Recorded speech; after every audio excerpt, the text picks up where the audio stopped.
Assalamualaikum warahmatullahi wabarakatuh. Perkenalkan, nama saya Dinda Purnamasari dari program studi manajemen Fakultas Ekonomi Bisnis dengan NIM 19030445 untuk memenuhi tugas UAS mata kuliah Bisnis Internasional yang dibimbing oleh Ibu Wan Laura Hardilawati SEMSI. Di sini saya akan menjelaskan tentang 4 indikator manajemen, ada keuangan, pemasaran, MSDM, dan operasional dalam bisnis internasional. Yang pertama, kita akan menjelaskan tentang manajemen pemasaran internasional. Apa itu manajemen pemasaran internasional? Jadi, kegiatan memasarkan barang atau produk ke suatu negara dengan target pasar-pasar di negara tersebut. Jadi, mengapa suatu perusahaan perlu menjalankan manajemen pemasaran internasional? Manajemen pemasaran internasional diperlukan jika perusahaan ingin mengembangkan strategi pemasarannya yang cukup luas secara internasional.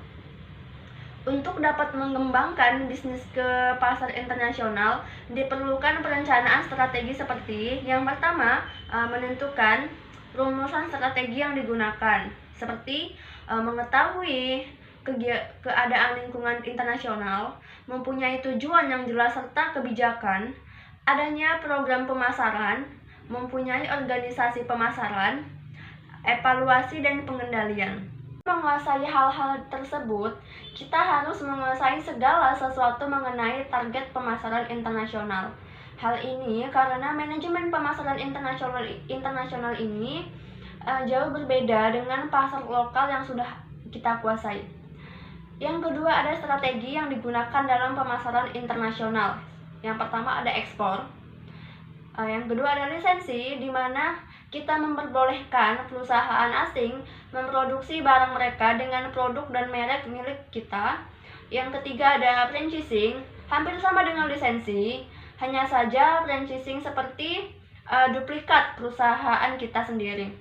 Yang keempat ada kontak manufacturing. Perusahaan kita mengadakan peraturan kontak bahwa perusahaan kita bersedia memproduksi barang bagi perusahaan lain, produk yang sesuai dengan spesifikasi perusahaan yang akan membeli produk kita yang akan mereka pasarkan sendiri. Nah, selanjutnya ada manajemen sumber daya manusia dalam bisnis internasional. Selanjutnya yang kedua adalah manajemen sumber daya manusia dalam bisnis internasional. Jadi, manajemen sumber daya manusia internasional ini bertindak sebagai penjaga budaya, nilai-nilai sistem operasi global. Oleh karenanya, bagian dari MSDMI ini adalah manajemen ekspatriat.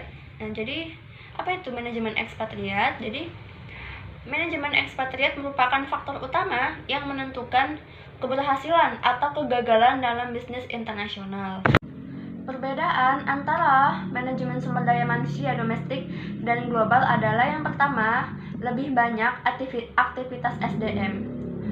Untuk beroperasi di suatu lingkungan departemen SDM, harus memasuki jumlah aktivitas yang tidak perlu di lingkungan domestik seperti perpajakan internasional, relokasi, dan orientasi internasional, dan membangun hubungan dengan pemerintah tuan rumah. Dan yang kedua, kebutuhan untuk perspektif yang lebih luas.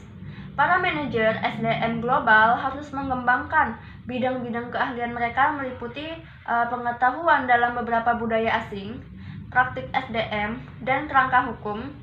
Demikian pula isu-isu bisnis global, ekonomi, dan politik yang akan mempengaruhi keputusan dan praktik-praktik SDM. Para praktisi SDM harus memiliki perspektif yang jauh lebih luas untuk dapat membuat keputusan-keputusan yang efektif di lingkungan internasional.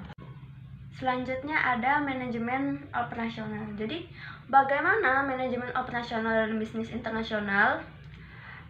Manajemen operasional dalam internasional menunjukkan pada aktivitas yang berhubungan dengan proses transformasi dalam perusahaan internasional. Manajemen operasi sangat berkaitan dengan kualitas, produktivitas, dan teknologi informasi. Peran utama manajemen operasi adalah menciptakan potensi untuk meraih nilai atau value yang maksimal bagi perusahaan internasional. Manajemen operasi internasional menyajikan salah satu tugas yang paling kompleks dan menantang yang dihadapi oleh para manajer perusahaan internasional. Kompleksitas dasar yang melekat pada manajemen operasi itu berasal dari masalah produksi itu, lokasi, dan cara memproduksi berbagai jenis barang dan jasa. Manajemen operasi harus menghadapi isu penting dan kompleks pada 3 bidang, yaitu yang pertama sumber daya. Manajer harus memutuskan lokasi dan cara mendapatkan sumber daya yang dibutuhkan perusahaan untuk menghasilkan produk. Keputusan penting ini berhubungan dengan rantai pasokan atau supply chain management dan integrasi vertikal. Yang kedua ada lokasi. Manajer harus memutuskan lokasi untuk membangun lokasi fasilitas administratif, kantor penjualan, dan pabrik. Cara perencanaan tersebut. Yang ketiga ada logistik. Manajer harus memutuskan alat transportasi dan metode pengendalian persediaan. Nah, sekian penjelasan dari saya mengenai 4 indikator manajemen dalam bisnis internasional. Terima kasih sudah menonton video saya sampai habis. Adapun kesalahan kata, kesalahan penjelasan dalam penyampaian saya mohon maaf. Semoga saya dapat nilai yang bagus. Amin amin ya rabbal alamin.